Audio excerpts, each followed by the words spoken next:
Remember that we've talked about exponents, a positive exponents representing repeated multiplication. And in the same way, multiplication by a positive number represents repeated addition. So for instance, 5 times y can be rewritten in an expanded form, y plus y plus y plus y plus y. Y added with itself 5 times. And then 3a squared can be written as a squared plus a squared plus a squared. In other words, it's the same thing added with itself repeatedly. So we can use this idea to simplify an expression like 2x squared plus 3y plus x squared plus 4y. So we're going to write it in expanded form first. 2 times x squared would be x squared added with itself. In other words, 2 add-ins that are the same. And 3 times y would be y plus y plus y. So there's our first parentheses. And then in the second parentheses, we have just 1x squared.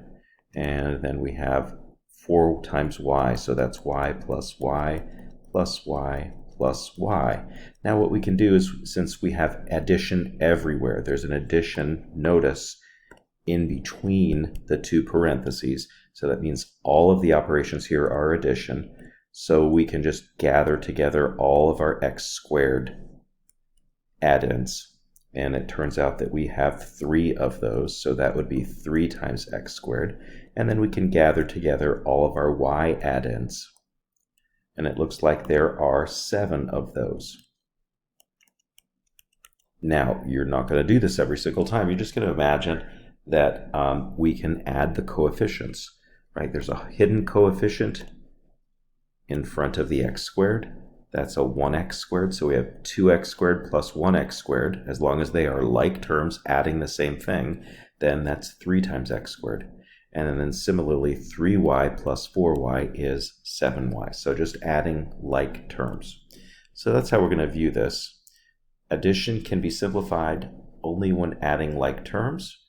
So if I want to add 2y plus 7 with 9y minus 10, I'm going to add my like terms. 2y and 9y are like terms. Add their coefficients, that's 11y. And then also 7 and negative 10 are like terms. Add those together and you get negative 3. Let's take a look at another example. In B, we have 2 trinomials. They all have different terms. The first term here is an n squared.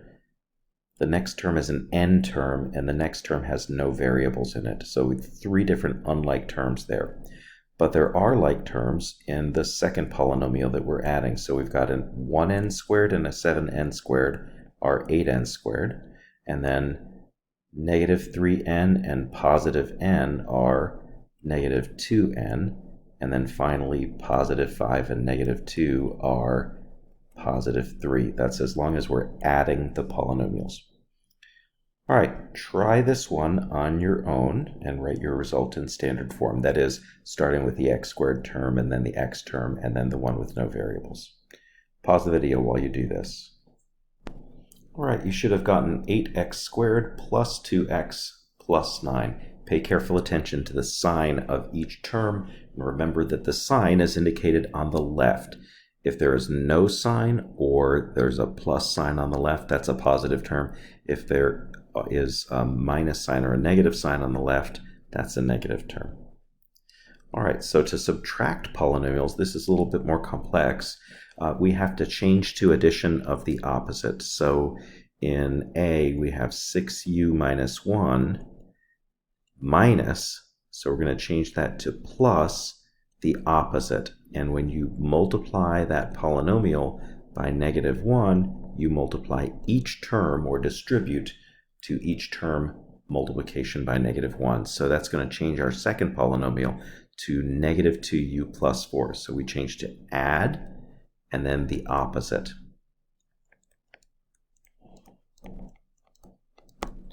And so now we can just add like terms. 6u and negative 2u are 4u, and then negative 1 and positive 4 are positive 3.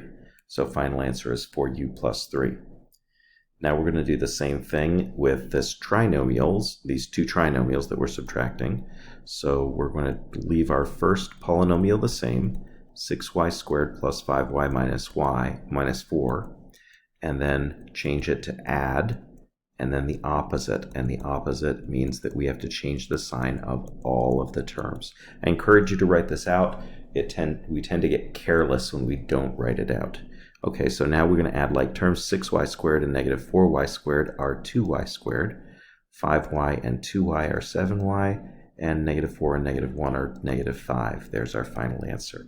Okay, your turn to try the one below. On your own, you know the drill. Pause the video while you do this.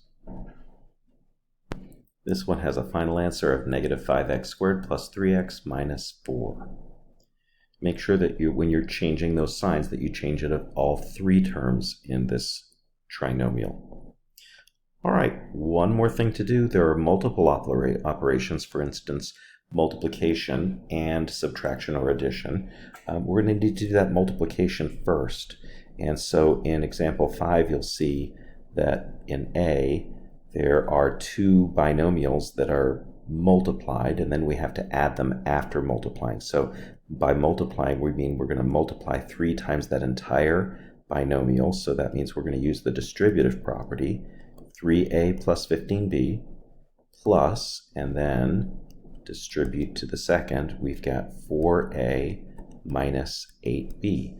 Now we can just add our like terms together. That's 7a. And pay attention to the signs here. 15b and negative 8b are plus 7b.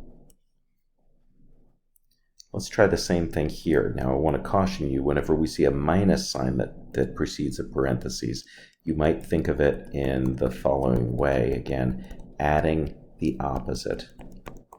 So we're going to change it to plus negative 3 times x minus 2y. So now we'll use the distributive property, 5x plus 15y for the first binomial, and then for the second, negative 3x, and be careful with the signs here. When we distribute a negative to a negative, that's a positive, or when we multiply a negative times a negative. Now we can combine like terms. 5x and negative 3x are 2x, 15y and 6y are 21y. There's our final answer.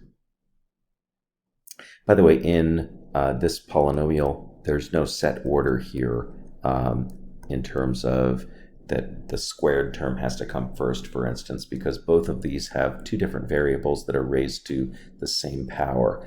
Typically, in those cases, we'll write our terms in alphabetical order, x first and then y second. All right, try the one below on your own. Pause the video while you do this.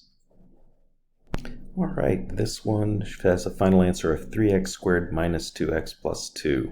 On this one, we want to be very careful, because what you'll notice is that this term, it does not have an x in it, so it cannot combine with the other term that does have an x in it. Right, so we've got x squared term that had no like term. We do have the only two like terms here are negative 12 and positive 14.